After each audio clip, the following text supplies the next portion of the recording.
Selamat pagi anak-anak. Apa kabar hari ini? Sehat semua? Baik, terima kasih. Sebelum kita masuk dalam pembelajaran kita pada pagi hari ini, terlebih dahulu kita berdoa. Mohon salah satu siswa putri untuk pimpin kita di dalam doa. Berdoa mulai. Berdoa selesai. Anak-anak, hari ini ada yang tidak masuk sekolah. 2 orang. Siapa dan siapa? Jody dengan Nifel. Gimana, ada kabar dari mereka? Jody tidak ada kabar. Nifel sakit. Oh ya, baik. Kita doakan Nifel semoga dia sembuh dan kembali pada minggu yang akan datang bersama dengan kita di dalam proses belajar mengajar. Nah, anak-anak, sebelum kita masuk dalam pembahasan materi kita, silakan rapikan meja kursi dan buku-buku yang ada di atas meja serta pungut sampah-sampah yang ada di bawah meja dan kursi kita buang di dalam tempat sampah, karena ruangan yang bersih dan rapi akan membuat kita nyaman untuk belajar. Waktu 1 menit, silakan.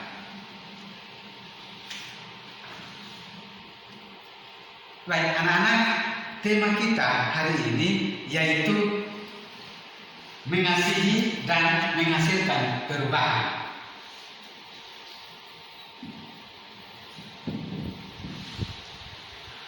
Ya, tema kita adalah mengasihi dan menghasilkan perubahan. Adapun kompetensi dasarnya yaitu yang pertama, menghayati nilai-nilai Kristiani yakni kasih dalam kehidupan sosial. Dan yang kedua, meneladani Yesus dalam mewujudkan nilai-nilai Kristiani yakni kasih dalam kehidupan sosial. Dan yang ketiga, memahami makna nilai-nilai kasih di dalam kehidupan sosial. Dan yang keempat, yaitu menerapkan nilai-nilai Kristiani yakni kasih dalam kehidupan sosial. Dengan tujuan pembelajaran yaitu dengan model pembelajaran discovery learning dan metode diskusi, tanya jawab, dan presentasi, maka diharapkan peserta didik dapat menampilkan nilai-nilai Kristiani yakni kasih dalam kehidupan sosial. Dan yang kedua, mengembangkan nilai-nilai Kristiani yakni kasih dalam kehidupan sosial. Dan yang berikut yaitu memahami pengertian tentang kasih. Dan yang berikut adalah menjelaskan hubungan antara kasih dan kesetiaan. Dan yang berikut yaitu menguraikan jenis-jenis kasih. Dan yang terakhir adalah bermain peran antara teman dengan teman tentang kasih terhadap sesama. Adik-adik, ada yang ingat Injil Yohanes pasal 3 ayat 16? Oh iya, silakan Kamil. Kurang tepat. Ada lagi Dewi? Betul sekali. Jadi salah satu isi daripada Yohanes pasal 3 ayat 16 adalah karena begitu besar kasih Allah akan dunia ini. Ya, sebelum kita lanjut pembahasan kita, silakan simak video berikut ini. Ya, silakan simak video dan setelah itu berikan tanggapan dari video tersebut. Silakan saksikan. Ya, ada yang bisa memberikan tanggapan terhadap video tersebut? Ya, kasih seorang ibu kepada anak. Ada yang lain? Anak yang durhaka. Oh ya, boleh. Ya, di situ menceritakan tentang anak yang lari dari orang tua, ya. Ya, tapi tidak apa-apa. Ya, jadi di dalam video itu salah satunya adalah menceritakan tentang kasih ibu kepada anak. Nah, anak-anak bicara tentang kasih. Ada yang tahu apa itu kasih? Dewi, silakan Dewi. Kasih adalah murah hati. Pandai rela berkorban. Ya, jadi terima kasih. Berikan aplaus dulu buat teman-teman kita. Ya, jadi kasih adalah perasaan yang dimiliki oleh setiap orang. Perasaan itu akan timbul apabila manusia mempunyai rasa menyayangi dan memiliki. Kalau ada rasa menyayangi dan memiliki, maka pasti kita rela untuk melakukan apapun untuk hal tersebut. Karena ada perasaan memiliki, ada perasaan menyayangi. Ya, jadi salah satu contohnya dari kasih adalah tidak membalas kejahatan dengan kejahatan. Ya, Roma pasal 12 ayat 9 sampai 21, tidak membalas kejahatan dengan kejahatan. Ya. Mengapa harus dibalas dengan kebaikan, tidak dengan kejahatan? Ya, karena Yohanes pasal 3 ayat 13 tadi itu dia berkata bahwa karena Yesus mengasihi kita dengan memberi pengampunan kepada siapa saja yang datang kepadanya tanpa memandang muka. Jadi siapa saja yang datang kepada Tuhan Yesus Kristus, maka dia diberi pengampunan tanpa melihat dia kecil, besar, miskin, kaya, tanpa memandang latar belakang. Ya, dan kasih adalah perasaan. Ya, lebih bersifat kepada kepedulian. Jadi kasih itu lebih bersifat rasa kepedulian seseorang tanpa meminta imbalan atas apa yang telah dilakukan untuk yang dikasihinya. Ya, kasih kepada Tuhan berarti mencintai Tuhan dengan cara mentaati perintah-perintahnya. Demikian pula kasih kepada orang tua, kasih kepada teman dan lain sebagainya. Nah, adik-adik, bagaimana kalau tidak ada kasih di dalam diri kita? Apa dampaknya? Dampaknya kalau tidak ada kasih di dalam hidup, di dalam diri kita, pasti hidup menjadi tidak harmonis antara satu dengan yang lain. Tidak ada kedamaian. Ya.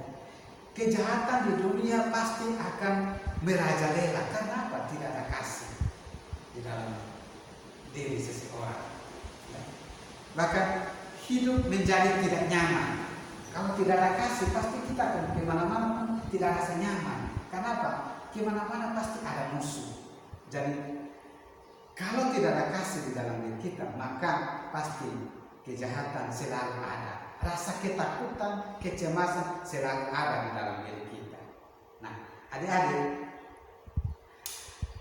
ada 4 jenis kasih di dalam Alkitab. Ya, itu yang pertama adalah ada yang ingat, mungkin di SMP pada daftar. Ya, ada yang masih ingat? Kasih yang pertama adalah kasih, ya, pandai.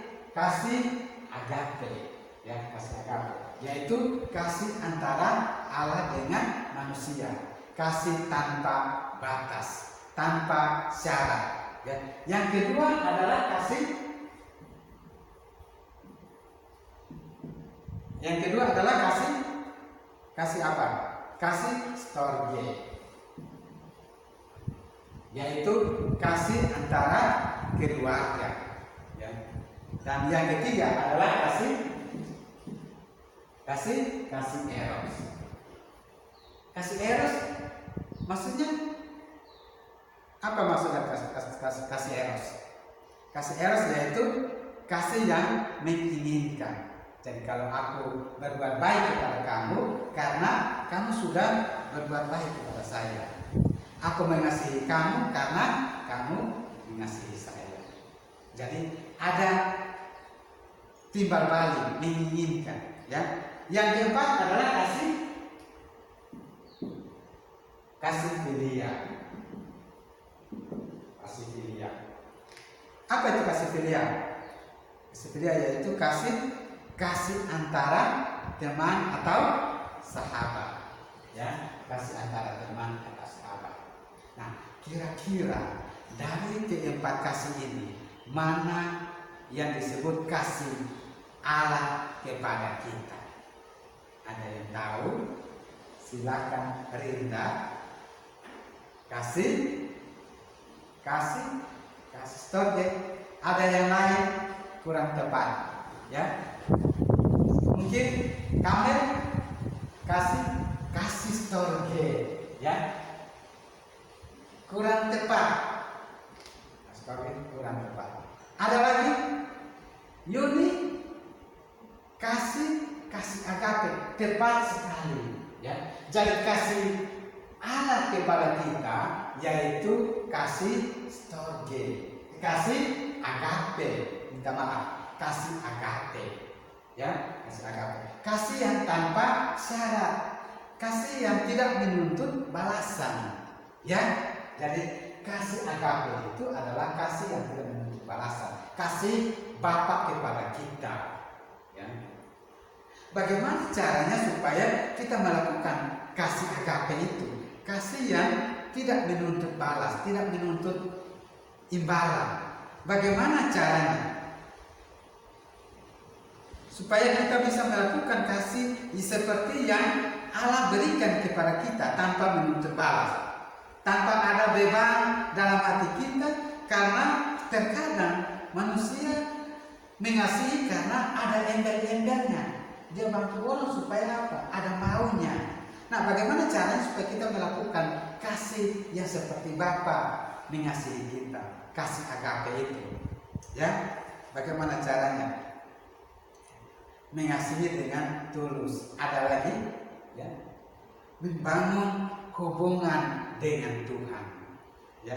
Jadi Yohanes pasal 3 ayat 16 tadi itu, ya, karena begitu besar kasih Allah akan dunia ini, sehingga Ia telah mengaruniakan Anak yang tunggal, supaya setiap orang yang percaya kepadanya tidak binasa, melainkan beroleh hidup yang kekal. Jadi intinya adalah dari kasih itu adalah berkorban, ya, berkorban. Cinta kasih itu berawal dari kita menerima kasih yang dari Allah. Kita menerima kasih yang dari Allah, merasakan kasih yang sejati itu tanpa syarat itu, dan saat kita menerima kasih dari Allah akan timbul yang namanya kesetiaan. Kesetiaan untuk berkorban. Kesetiaan untuk berkorban untuk orang lain, ya. Karena apa? Karena kasih yang kita terima dari Tuhan, kasih yang kekal, tidak berkesudahan, kasih yang tanpa batas, sehingga ketika kita mengaplikasikan, kita menerapkan kasih itu akan membawa kedamaian dan menghasilkan perubahan di dalam diri kita, ya. Nah, adik-adik, sekarang kita akan masuk dalam ruang diskusi. Oleh karena itu silakan duduk ke kelompok dan kerjakan tugas-tugas yang soal-soal yang akan saya bagikan kepada setiap kelompok, ya. Nah, kita akan diskusi tentang perumpamaan tentang anak yang hilang, ya.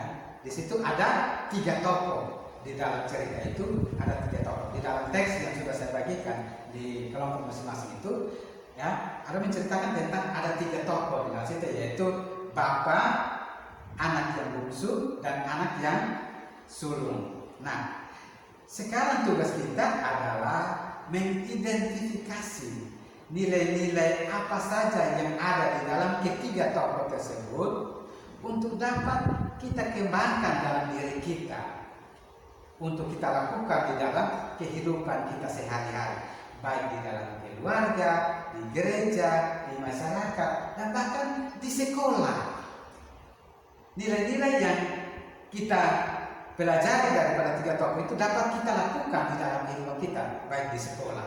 Dan yang kedua adalah identifikasi nilai-nilai apa saja yang tidak boleh kita lakukan atau yang perlu untuk kita hindari dari dalam diri kita, untuk kita tidak lakukan di dalam keluarga, di dalam masyarakat, di dalam gereja, maupun di sekolah yang tidak perlu kita lakukan.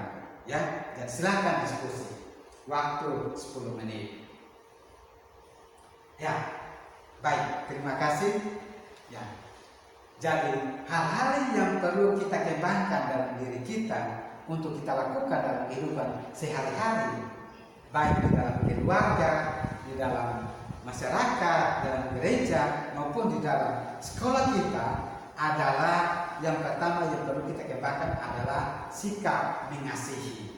Ya, di dalam cerita tadi itu bagaimana Bapak mengasihi anak-anaknya, terlebih kepada anak yang bungsu tadi. Dia sudah pergi meninggalkan keluarganya, tetapi dia kembali dan diterima. Karena apa? Karena kasih. Kasih yang dari Bapak itu ada di dalam dirinya, sehingga mereka menerima anak itu dengan tulus hati. Ya, yang kedua adalah apa? Nilai apa? Mengampuni. Ya, dan yang berikut adalah murah hati dan kesabaran. Ya, atau sabar. Ya, sabarlah. Dia sudah datang kembali, dia diterima dengan baik. Nah, hal yang berikut adalah di soal yang berikut, yang kedua itu adalah yang tidak perlu untuk kita kembangkan dalam diri kita, atau yang perlu untuk kita hindari di dalam diri kita apa? Ya, silakan dari kelompok 1, silakan. Yang perlu kita hindari apa? Keserakahan. Mungkin dari kelompok 2 punya ide lain, iri hati. Dari kelompok 3, kebencian. Ya, kebencian itu ya ada di cerita dalam perubahan itu, yaitu ini anak yang sulung ya, ketika adiknya pulang dia marah, seperti ada rasa benci karena adiknya sudah pergi bawa di punya harta, di pembagian dia kembali lagi di muka kebenci ya. Nah, ini yang tidak perlu ada. Ada lagi mungkin yang lain dari kelompok 1, nanti masih ada lagi ya, egois ya, tidak boleh ada egois ya. Kelompok 2 masih ada lagi ya, cemburu ya. Ya, ini hati-hati kecemburuan sering timbul di dalam ketika ada tas senggol sedikit saja mulai sudah ya, mulai baku denam ya. Jadi tidak boleh ya, kecemburuan itu tidak boleh ada. Yang berikut adalah marah ya, marah tidak boleh ada ya. Ya, demikian hasil diskusi kita. Maka sebelum kita mengakhiri, mungkin ada dari teman-teman, mungkin ada yang mau memberikan kesimpulan dari materi hari ini ya. Kira-kira kesimpulannya apa ya? Dari Dewi, silakan ya. Iya, baik sekali ya.